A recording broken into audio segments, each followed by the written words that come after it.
Hello, welcome back to Tweet to Lead a New podcast where we chat about realistic leadership theories. On today's podcast, we're continuing the conversation on welcoming amazing Black women who are doing amazing things in the entrepreneurial community.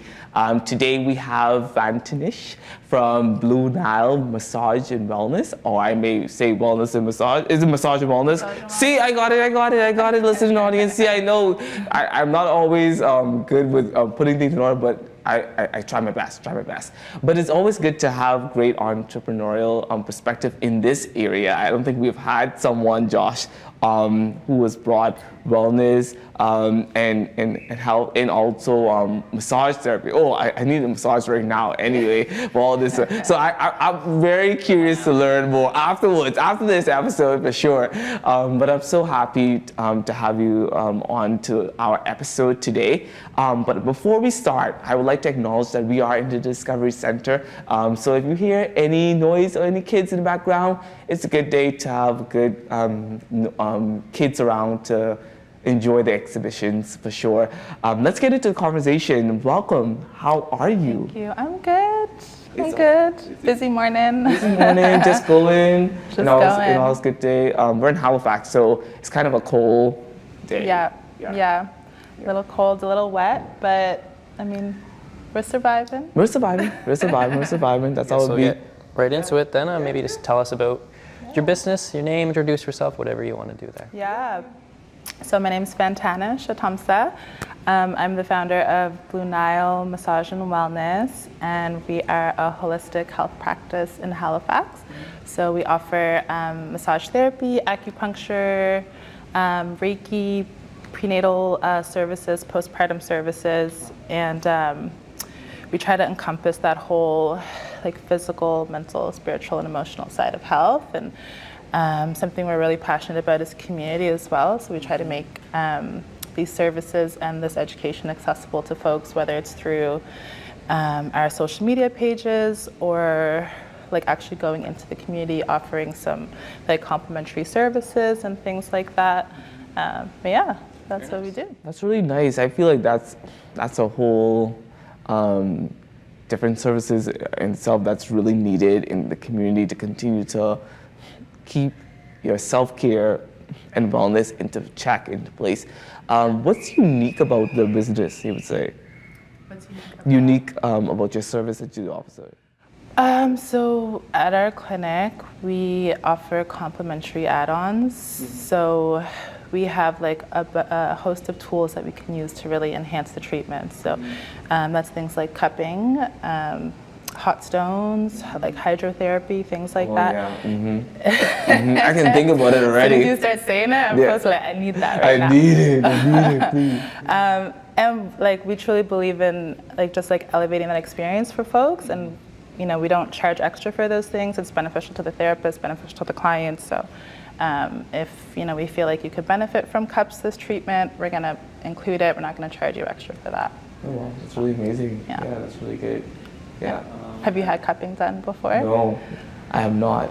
No. I've always wanted to though. Yeah, you see those like big purple and like red marks on folks, and people think it's like painful. And every time I see that I see it actually on those reels, I say, what is that? Like, but it feels like it's relaxing. But it's like shredding like all your fascia and like any like tightness in the muscles, helps like get any stagnation out.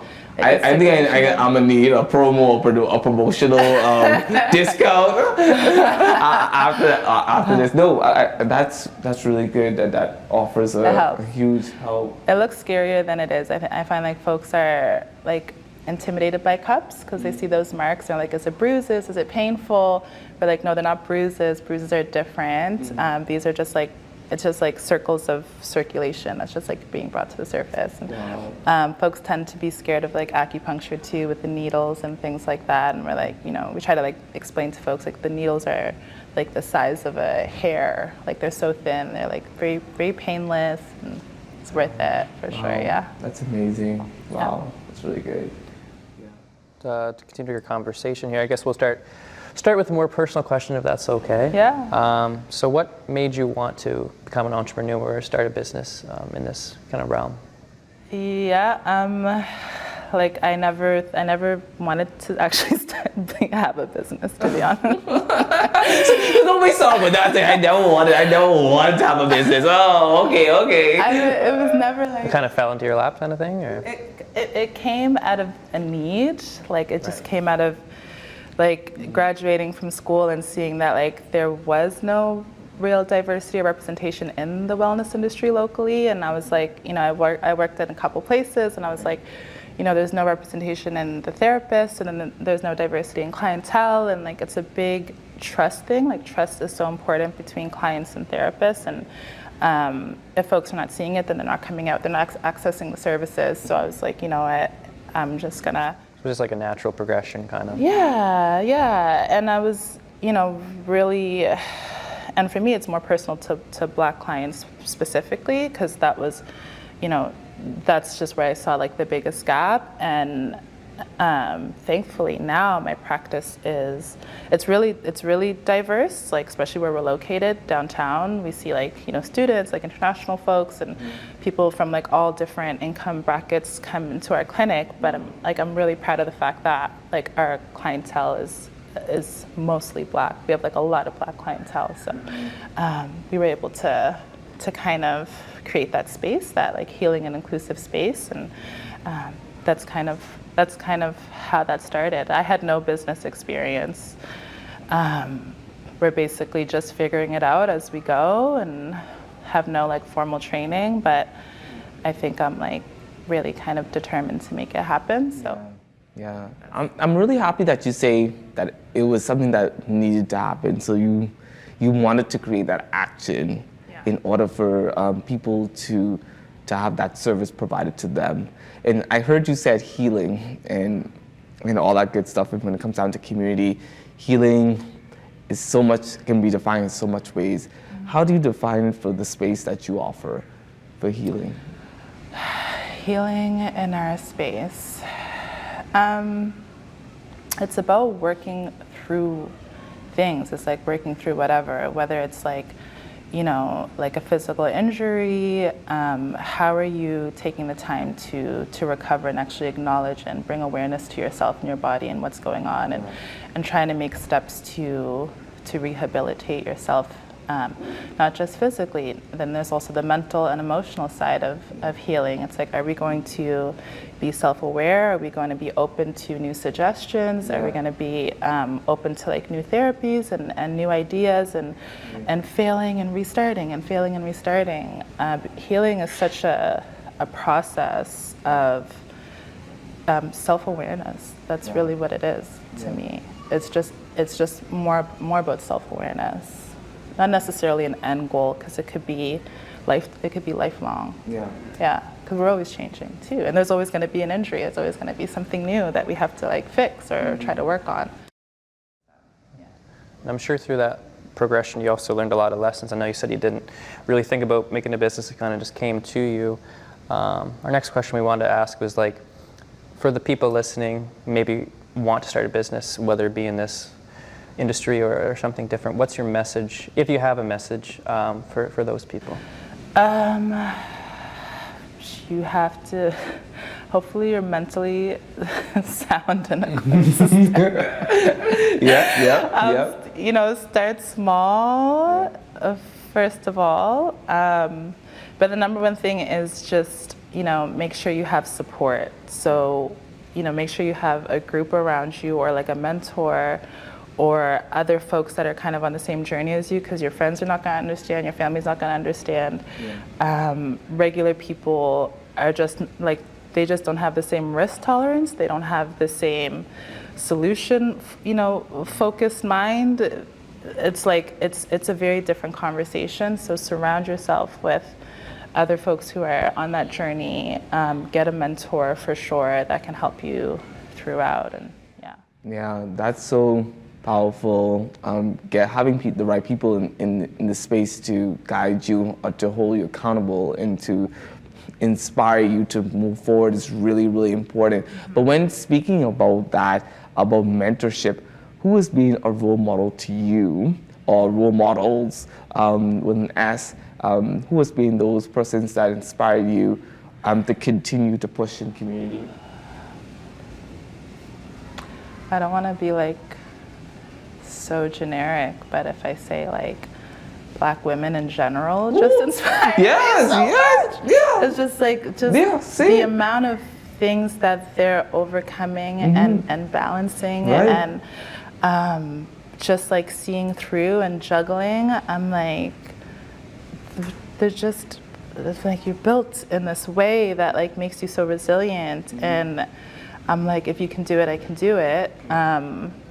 My mom was also an entrepreneur. She kind of, you know, it was obviously challenging being raised by such a strong woman sometimes, because she's like, you know, she would always say like, what did you do, or reflect on yourself, or, you know, if there's a situation, like how can you, like you have to be so like personally reflective. And so she's like, just watching her, like, you know, she brought her whole family here, like my dad and the kids that she had at the time, and it's like to not understand the language, not understand the culture, not understand, you know, not have the education to come and have like a good job where you can like actually, you know, have a semi-comfortable life and, you know, create that for you, because she was always working like day jobs, night jobs, anything that she could do. And just to kind of see her go through that was like, I think it just kind of probably built a bit of my character as well. And then locally, of course, Miss Tia Upshaw, she is obviously a great mentor and friend, and she's helped me through a lot of the harder times in business. And you know, all of these women just allow me to define success for myself, which is a really powerful thing. I like that. I like that a lot. Yeah. Kind of to shift a little bit. Obviously, customers are important. They're, you know, what you do. How do you build and sustain your customer, you know, relationships, and obviously in a space that's very personal as well? Yeah, that is like my favorite part of the job, is that relationship building. And I have an hour, sometimes 90 minutes, sometimes 2 hours with this person who's on the table, and, you know, they're quite vulnerable, and you know, they share things about their kids, and, you know, and sometimes I share, and I remember those things, and then when they come back, like, you can follow up, like, you know, how are the kids doing, or how did this thing kind of, you know, happen, or you know, I always take that extra time. And I'm known for like running late on treatments, or like doing things. I might not always be on time, but I'm like making sure that I'm taking that extra time at the beginning. Like, you know, do you need to chat about anything? How was your week? Like, and then afterwards, like, you know, what do you have planned, or like, how do we follow up? Like, I'm very. And that keeps them coming back, you know. I think so, yeah. And for our staff, that's like the number one thing that I focus on with training, is that relationship building, because that's how I built my brand and my client base. So I want all clients who come in to have that same experience, whether they're being treated by me or by another staff member.